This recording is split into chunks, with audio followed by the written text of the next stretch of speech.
Maison d'arrêt de Fleury-Mérogis, janvier 2006. La plus grande prison d'Europe. 6000 détenus en moyenne y séjournent. Il faudrait dire 6000 détenus y croupissent. À maintes reprises, cet établissement pénitentiaire a été montré du doigt pour ses conditions de détention inhumaines. Au cœur de cet enfer carcéral depuis 16 mois, un homme subit quotidiennement les pires humiliations. Le harcèlement des gardiens et des prisonniers, les brimades, les maltraitances. Sans compter les railleries sur sa méconnaissance de la langue française, que voulez-vous, c'est un Allemand, un Boche, comme on dit en France. Cet homme, ce criminel gardé dans le quartier de haute sécurité s'appelle Hammer, le docteur Hammer. Hammer, ça signifie marteau. Docteur Marteau. Encore une occasion de se moquer de lui. Dans quelques mois, en mai 2006, il aura 71 ans. Son crime, celui pour lequel il est juste et normal qu'il paye, est d'avoir par ses écrits incité à l'exercice illégal de la médecine. C'est en tout cas ce qui est écrit sur l'ordonnance de son jugement. En réalité, sa faute, c'est d'avoir déclaré que le cancer pouvait être guéri et non combattu. Le problème, c'est qu'il l'a prouvé scientifiquement. Sa folie, car il faut être marteau pour faire ça, c'est d'avoir conseillé à ses patients cancéreux d'arrêter toute chimiothérapie, toute radiothérapie, toute chirurgie pour combattre leur terrible maladie. Un autre problème, c'est qu'il les a pratiquement tous guéris. Son inconscience, c'est d'avoir tenu tête à tout l'establishment scientifique et au lobby médico-pharmaceutique. Un autre problème encore, c'est qu'il a expliqué à lui seul ce que des milliers de chercheurs n'avaient pas réussi à démêler, malgré les milliards de dollars investis dans la recherche médicale. Depuis 1981, depuis 25 ans, envers et contre tout. Envers et contre tous. Einer gegen alle, comme il le dit dans son autobiographie publiée en 2004, juste avant d'entrer en prison. Seul contre tous.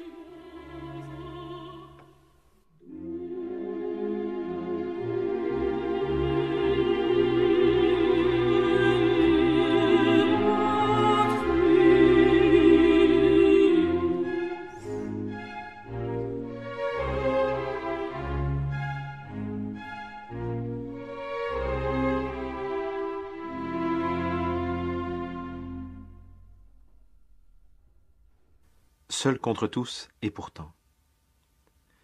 Pendant l'hiver 2005-2006, 3 femmes ont installé leur caravane à l'entrée de sa prison, distribuant chaque matin des tracts aux gardiens et aux surveillants de Fleury-Mérogis. De temps en temps, elles retournaient en plein cœur de Paris, tentant de réveiller les consciences endormies.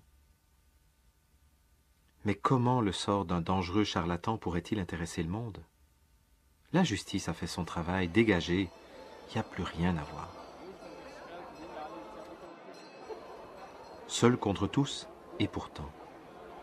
En 18 mois, entre septembre 2004 et février 2006, date de sa libération, plusieurs milliers de lettres de témoignages, de soutien et de protestation ont été envoyées à de nombreux dirigeants et hommes politiques, en particulier français et allemands.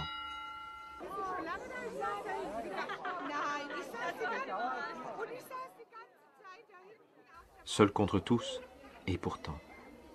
Un peu partout en France, en Italie, en Espagne, en Allemagne, des manifestations de soutien se sont organisées en faveur des travaux du docteur Hammer et de sa libération.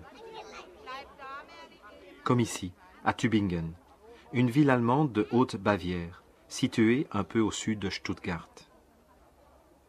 Manifestation pacifique qui veut protester contre un pouvoir scientifique nimbé de son arrogante certitude.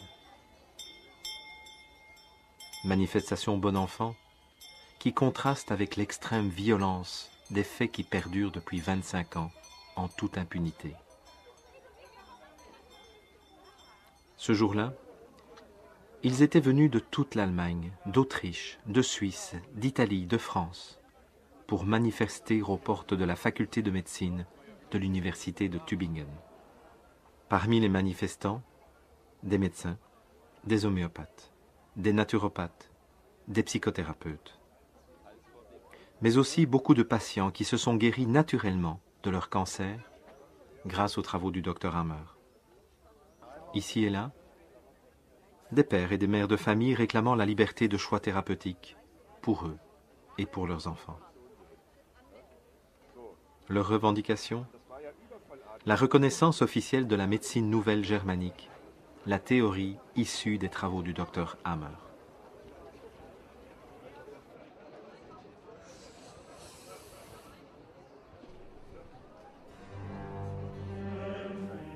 Ce n'est pas la première fois que dans l'histoire, un scientifique est persécuté parce qu'il défend des théories qui bouleversent les croyances et les intérêts de son époque. Pour nombre de ses sympathisants, l'affaire Hammer leur rappelle furieusement une autre affaire qui a longtemps résonné dans les esprits épris de vérité et de liberté. C'était en 1633, 350 ans avant l'affaire Hammer. Celui qui fut condamné s'appelait Galileo Galilei. À cette époque, la conception de l'univers était fondée sur la philosophie naturelle d'Aristote qui mettait la planète Terre au centre du monde. C'était au IVe siècle avant Jésus-Christ. Plus tard, Ptolémée avait proposé au IIe siècle après Jésus-Christ un modèle géocentrique du système solaire. Ce modèle fut accepté comme référence dans les mondes occidentaux et arabes pendant plus de 1400 ans. Il expliquait même, grâce à un modèle très compliqué, pourquoi la plupart des planètes avaient des mouvements apparemment rétrogrades. Cette vision géocentrique était soutenue par le clergé de Rome comme étant la seule compatible avec la foi chrétienne. De toute façon, le Concile de Trente avait décrété autour des années 1550 que l'interprétation des résultats scientifiques incombait à l'Église seule. D'ailleurs, le pape avait attribué à la plus célèbre université de l'époque, le Collège romain, dirigé par les jésuites, le monopole des interprétations scientifiques.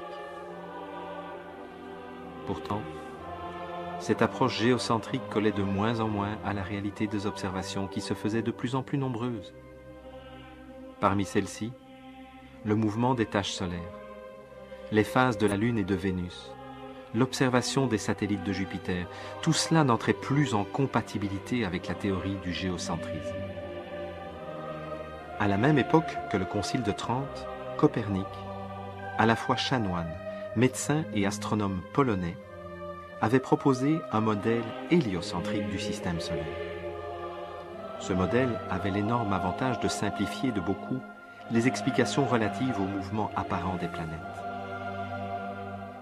Mais Copernic avait eu la prudence de ne publier ses travaux que sur son lit de mort, bien conscient que ses conclusions scientifiques subiraient l'opposition farouche du pouvoir religieux et scientifique en place.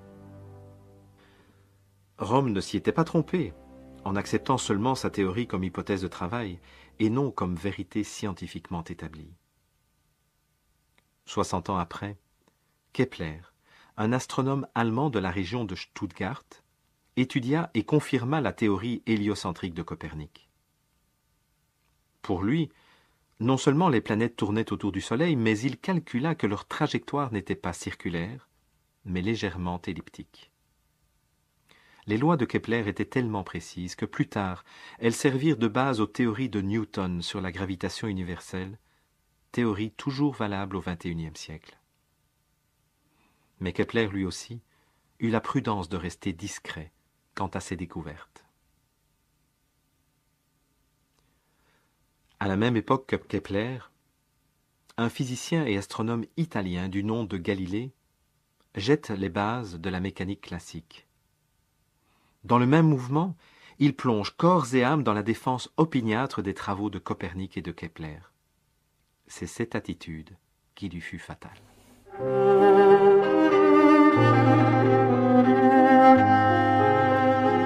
Nous sommes à Tübingen, à la fin des années 60. À cette époque, Gerd Hammer est l'un des cancérologues les plus réputés d'Allemagne. Chef du service d'oncologie de l'hôpital universitaire, spécialisé dans les cancers féminins, il reçoit des femmes venant de l'Europe entière. Créateur de génie, il dépose plusieurs brevets pour des inventions médicales, dont un scalpel révolutionnaire, encore utilisé aujourd'hui en chirurgie esthétique. Tout lui réussit. Il est immensément riche, il est reconnu par ses patients et ses pairs. Il vit une vie heureuse avec sa femme Sigrid, elle aussi médecin, et leurs 4 enfants. Une dizaine d'années plus tard, cette vie de bonheur et de réussite bascule brutalement. Son fils Dirk, âgé alors de 19 ans, passe des vacances paisibles avec sa sœur aînée Birgit et quelques amis. La nuit du 17 au 18 août 1978, sur l'île de Cavallo, au large de la Corse, il est gravement blessé à l'artère fémorale et au ventre par une balle tirée par le prince Victor Emmanuel de Savoie, fils du dernier roi d'Italie. Victor Emmanuel de Savoie est arrêté immédiatement. Il est placé en détention provisoire dans une prison corse à Ajaccio pendant 6 semaines. Malgré une reconnaissance de culpabilité signée de sa main, le prince d'Italie ne sera jamais condamné par la suite pour son acte. Dirk, quant à lui, est admis aux urgences, cliniquement mort. Après sa réanimation in extremis et une première opération pour arrêter l'hémorragie, on est obligé de l'amputer de sa jambe droite. Après 110 jours de souffrance et 19 nouvelles opérations chirurgicales, Dirk meurt dans les bras de son père, le 7 décembre 1978, à l'hôpital de Heidelberg. Le docteur Gerd Hammer a alors 43 ans.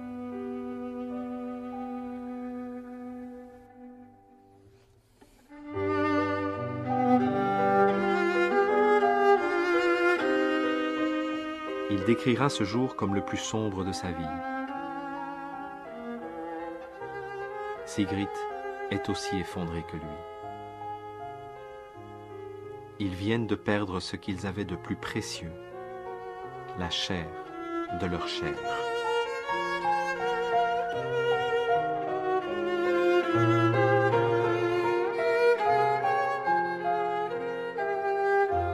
Trois mois plus tard, on diagnostique chez Gerd un cancer du testicule et chez Sigrid un cancer de l'ovaire. Après 2 opérations chirurgicales menées rapidement, Gerd reprend le travail. Pour lui, l'apparition du même cancer chez sa femme et chez lui n'est pas le fruit du hasard. Elle doit avoir un lien avec la perte brutale de leur enfant. À partir de là, systématiquement, le docteur Hammer interroge chacune de ses patientes atteintes d'un cancer. Il espérait tout au plus 30 à 40% de réponses qui établissent un lien entre le choc émotionnel et l'apparition de leur cancer.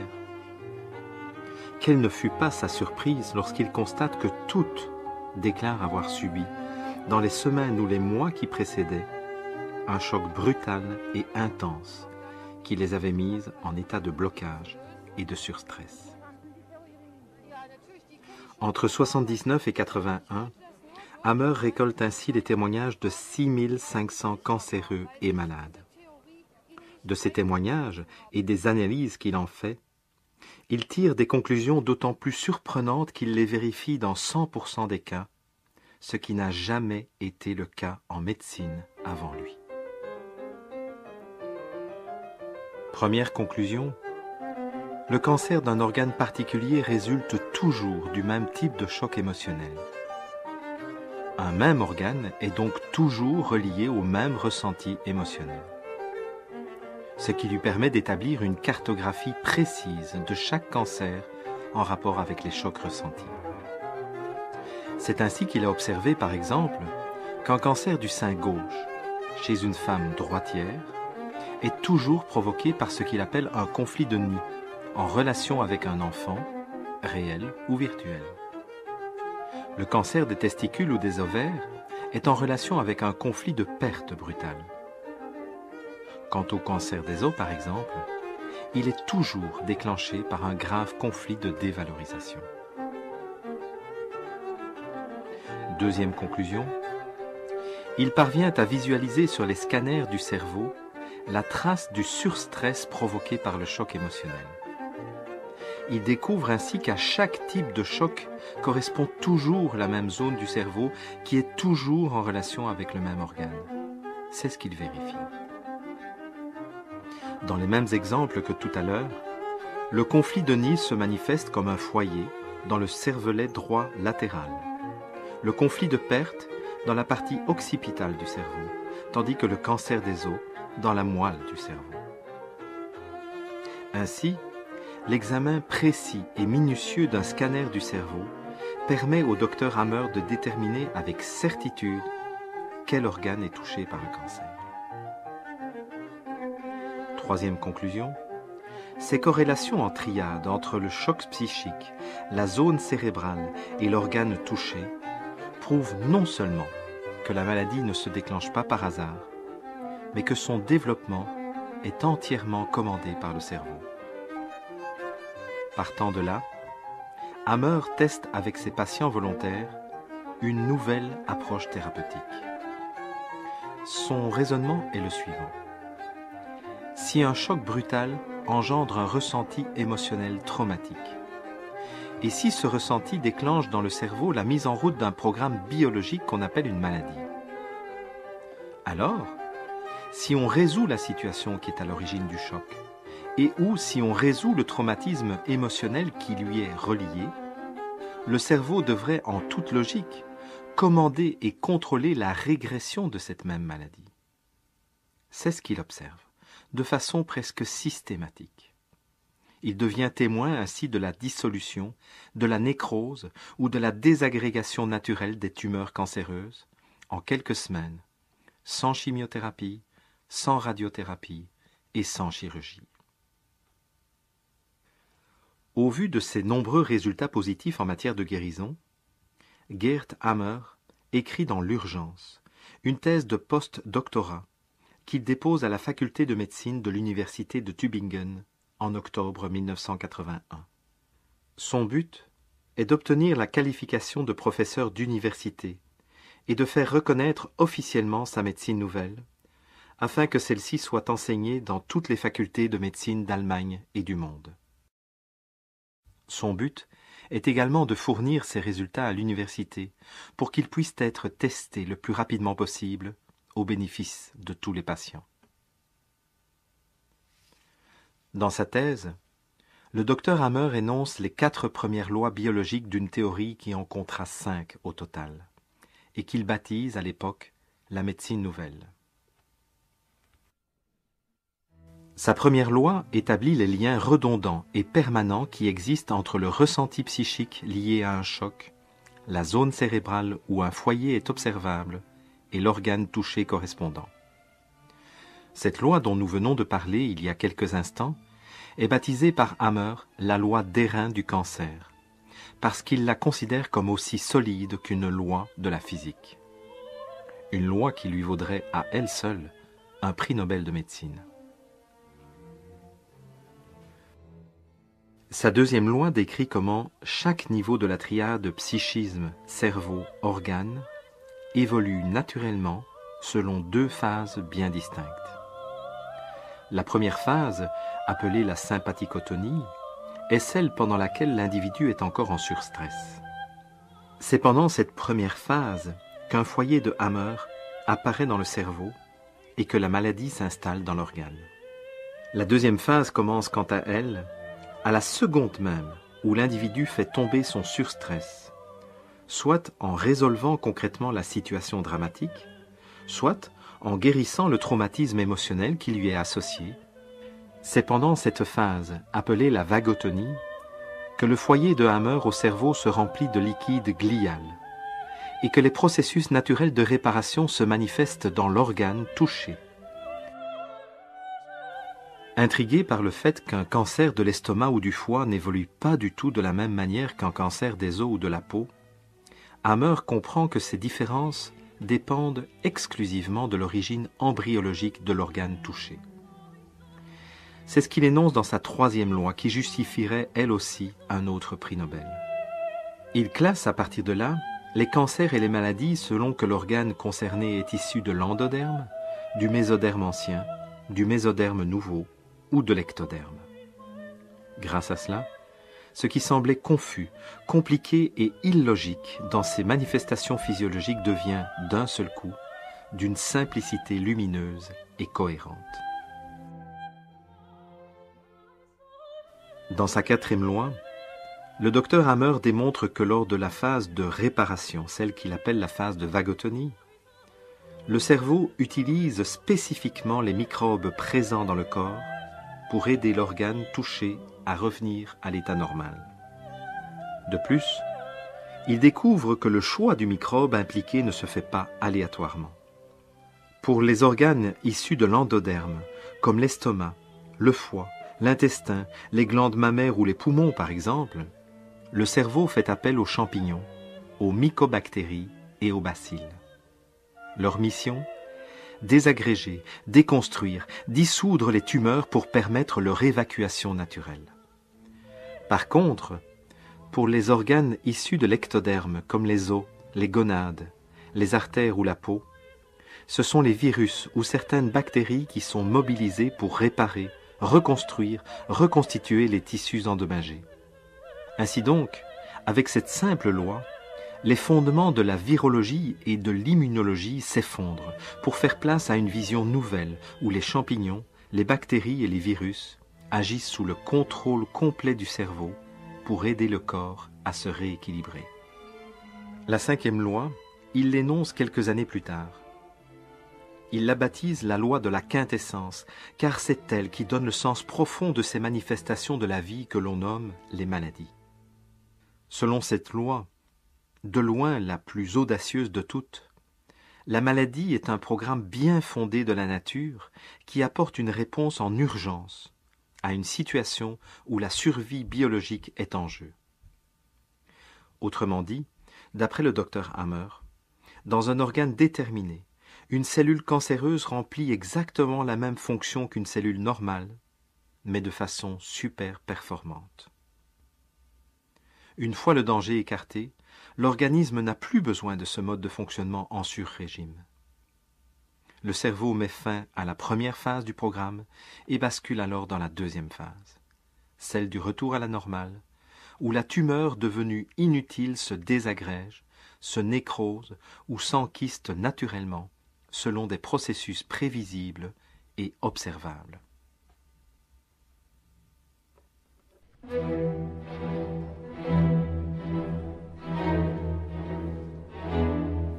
Lorsqu'il dépose sa thèse, le docteur Hammer y joint 200 dossiers complets tirés des 6500 dossiers de patients cancéreux qu'il a examinés et suivis. Il est certain que la communauté scientifique ne pourra faire autrement que de reconnaître la pertinence de ses travaux, puisque tous ces dossiers corroborent à 100% l'énoncé de ces 4 lois biologiques. En guise de réponse, l'université de Tübingen refuse de lire officiellement et d'examiner son travail, événement rarissime dans le monde des sciences. À ce jour, l'université de Tübingen a été condamnée 3 fois par les tribunaux civils, en 1986, en 1992 et en 2006. Malgré ces injonctions et ces condamnations, elle n'a toujours pas accepté d'examiner la thèse du docteur Hammer 25 ans plus tard.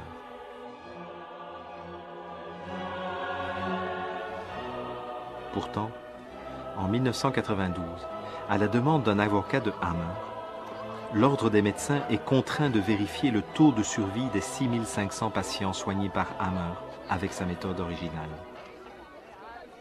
Comme les dossiers ont été perquisitionnés, il leur est facile de retracer toutes ces personnes.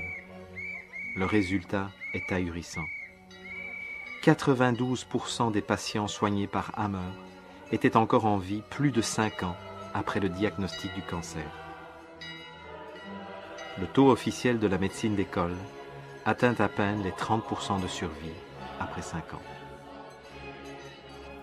Depuis 1981, les théories de la médecine nouvelle ont été vérifiées à 100% par des groupes de médecins et de cancérologues indépendants à 28 reprises dans plusieurs pays européens.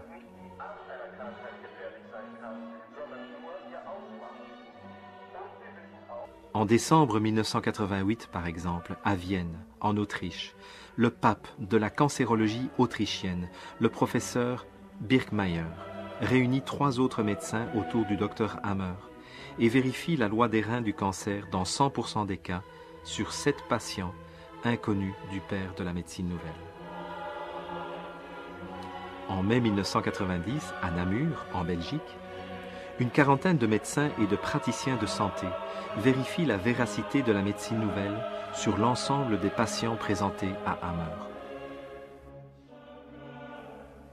En juin 1992, au sein de la faculté de médecine de Düsseldorf, en Allemagne, le professeur et docteur Stemann préside une conférence médicale au cours de laquelle 24 cas sont examinés, chaque cas comportant 4 à 5 maladies. Les 24 cas s'étendaient aux maladies suivantes: cancer, leucémie, psychose, sclérose multiple, diabète, allergie, épilepsie, tumeur au cerveau, maladies infectieuses, tuberculose et sarcome.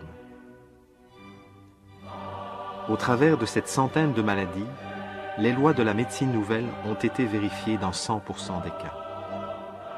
En septembre 1998, l'Institut de cancérologie de l'université de Trnov, en Tchéquie, invite le docteur Hammer à se soumettre à une vérification des lois de la médecine nouvelle, sur 7 cas comportant une vingtaine de maladies au total. À chaque fois, tous les scientifiques qui ont accepté de vérifier les lois de Hammer sont convaincus sans exception de leur pertinence et de leur véracité. Aujourd'hui, des centaines de médecins ont intégré cette approche dans leur pratique quotidienne avec succès, mais sont obligés de se cacher pour ne pas subir le même sort que Hammer. Car bouleverser les théories et les croyances scientifiques de son époque ne se fait pas sans risque, pour celui qui a l'impertinente audace de soutenir sa thèse seul contre tous. Tant Galilée que Hammer ont expérimenté ce qu'il en coûte de proposer un nouveau paradigme dans un domaine où les enjeux de pouvoir sont énormes. En 1610, en publiant son livre Le Messager céleste, Galilée apportait une vision nouvelle de l'astronomie, du système planétaire et des lois qui le gouvernaient. Sa théorie était établie rigoureusement selon les lois d'objectivité et de reproductivité en vigueur dans le monde scientifique. Tous ses dires pouvaient être démontrés mathématiquement. En 1981, en déposant sa thèse de post-doctorat, le docteur Hammer apportait lui aussi une vision nouvelle de l'évolution et de la guérison des maladies. Sa théorie était, elle aussi, rigoureusement établie et reproductible, selon les mêmes principes en vigueur dans le monde scientifique. Pourtant, un décret de 1616 condamne les théories de Copernic et déclare les théories de Galilée stupides et fausses, car incompatibles avec les écrits de la Sainte Bible. Mais lui-même n'est pas inquiété, grâce à l'intervention de certains de ses amis très influents.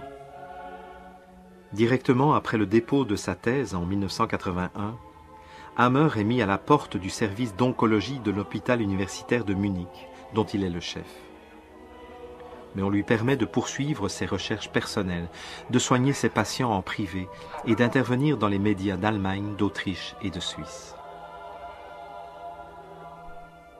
En 1633, Galilée est à nouveau mis sur la sellette, suite à la publication de son dialogue, premier essai d'un physicien dans l'histoire et chef-d'œuvre de logique argumentaire. Il est traîné devant le tribunal de l'Inquisition et jugé par le Saint-Office. pour ne pas subir le même sort que Giordano Bruno, qui fut brûlé vif à cause de ses travaux sur le matérialisme et la pluralité des mondes, Galilée se rétracte, abjure ses théories et demande pardon à genoux. C'était le 16 juin 1633.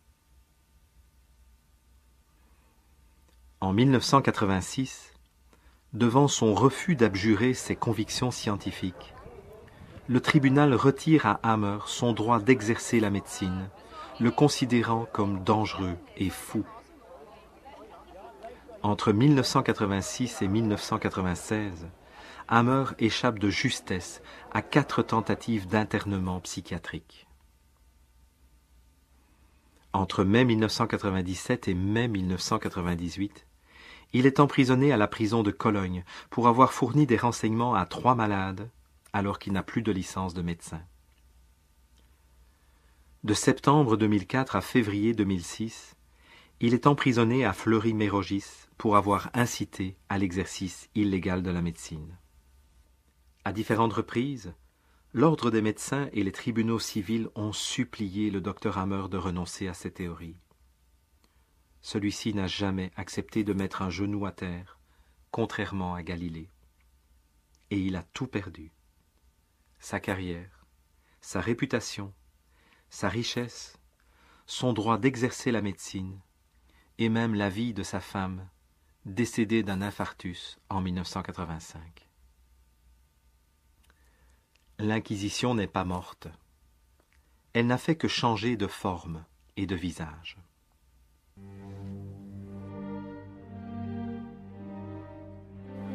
Galilée finira les 9 dernières années de sa vie aveugle et cloîtré dans une résidence surveillée de la région de Florence. Après s'être réfugié dans le sud de l'Espagne jusqu'en mars 2007, le docteur Hammer a été forcé de fuir à nouveau vers une destination tenue secrète, loin de l'Europe. De toute façon, cela fait longtemps qu'il lui est interdit de mettre les pieds en France ou en Allemagne, ou de donner des conférences publiques. Il faudra attendre 1983, 350 ans plus tard, pour que l'Église catholique reconnaisse, par la voix de Jean-Paul II, son erreur dans le procès de Galilée. Combien faudra-t-il attendre pour que le monde scientifique reconnaisse son erreur à l'égard des découvertes du docteur Hammer? Et pourquoi moi j'aurais cette connaissance et que lui, la dame à côté, le monsieur là, lui doit mourir, et pourquoi lui doit avaler de la chimie jusqu'à en être malade, jusqu'à en mourir éventuellement? C'est pas normal ça. C'est simplement pour ça que moi je suis là, personnellement. Dans l'affaire Galilée comme dans l'affaire Hammer, on peut se demander pourquoi un véritable débat scientifique n'est pas possible. Au XVIIe siècle, la motivation du Saint-Office était de garder la Bible comme seul moyen de connaissance. Il fallait avant tout maintenir les chrétiens dans un état d'ignorance, favorisant la superstition et la soumission à une loi divine, supérieure à toutes les lois scientifiques. Copernic, Kepler et Galilée font partie de ce mouvement qu'on a appelé la Renaissance et qui voulait remettre l'homme au centre de l'univers et non plus Dieu. En reléguant la Terre au simple statut de planète en orbite autour du Soleil, ils reléguaient en même temps la planète créée et élue par Dieu à la périphérie du monde. Pour des raisons idéologiques et de pouvoir, cette position était inacceptable pour l'Église. Au XXe siècle, quelle pourrait être la motivation des scientifiques à refuser d'examiner des travaux susceptibles de sauver des millions de vies chaque année? Serait-ce la peur de perdre la face, en se rendant compte à quel point ils ont affirmé fermement des propos qui n'étaient finalement que des hypothèses non vérifiées? Serait-ce la peur de devenir inutile, car il n'est plus besoin de comprendre les mécanismes génétiques ou de trouver un vaccin pour guérir le cancer? Serait-ce les pressions du complexe médico-pharmaceutique qui n'a pas du tout intérêt à ce que le cancer se guérisse aussi facilement et sans coût financier ni biologique excessif? C'est vrai que chaque patient cancéreux rapporte au système, en moyenne, 180 000 $. Ou serait-ce tout simplement la peur de perdre le pouvoir, en voyant les patients redevenir responsables de leur propre processus de guérison, en apprenant à résoudre les conflits qui ont été à l'origine de leur cancer. La faute de Galilée, c'est d'avoir remis l'homme au centre du monde. La faute de Hammer, c'est d'avoir remis l'homme au centre de sa guérison. Dans les deux cas, il n'est pas bon de redonner le pouvoir à l'individu au détriment de celui des institutions, quelles qu'elles soient. En science, comme dans d'autres domaines où les enjeux de pouvoir sont forts, il n'est pas bon d'être seul à avoir raison contre tous. Galilée en fit la douloureuse expérience. 350 ans plus tard, le docteur Rick Geert Hammer en fait encore l'expérience à l'heure où ce documentaire est réalisé.